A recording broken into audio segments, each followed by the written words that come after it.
Social media पर कल से एक मौलाना की पिटाई की वीडियो वायरल हो रही है, जिसमें उन्हें ट्रेन में गुंडों की तरफ से बेदर्दी से मारते हुए देखा जा सकता है। छेड़छाड़ का झूठा इल्जाम लगाकर उन्हें गालियां दी गईं और मारा पीटा गया। मौलाना के घर वालों का कहना है कि वो सफ़र के दौरान कुरान पढ़ रहे थे और राजस्थान के गंगापुर से अपने मदरसे के लिए चंदा लेने जा रहे थे।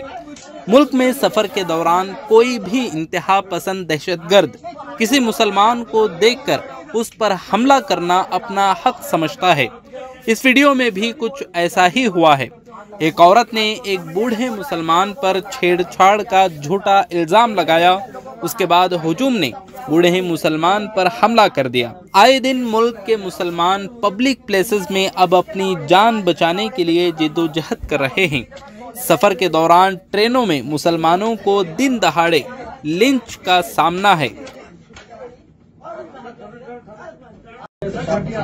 चेस्ट पे आपने हाथ लगाया लेडीज को, लड़की चिल्ला रही है कि मेरे चेस्ट पे हाथ लगाया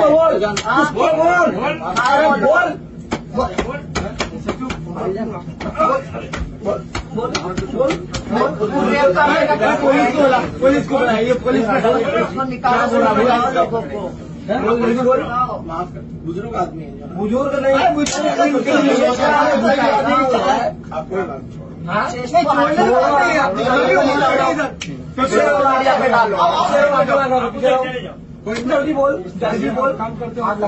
आज सोशल मीडिया पे बोलो ऐसे लोगों को क्या करना चाहिए, आप ही बताओ। ट्रेन में लेडीज लोगों को हाथ लगाने ये सब क्या होना चाहिए? उम्र हो गया, इसके लौड़े पे मार, इसके लौड़े पे सीधा मार, ताकि किसी के पास सोने लायक नहीं रह जाए।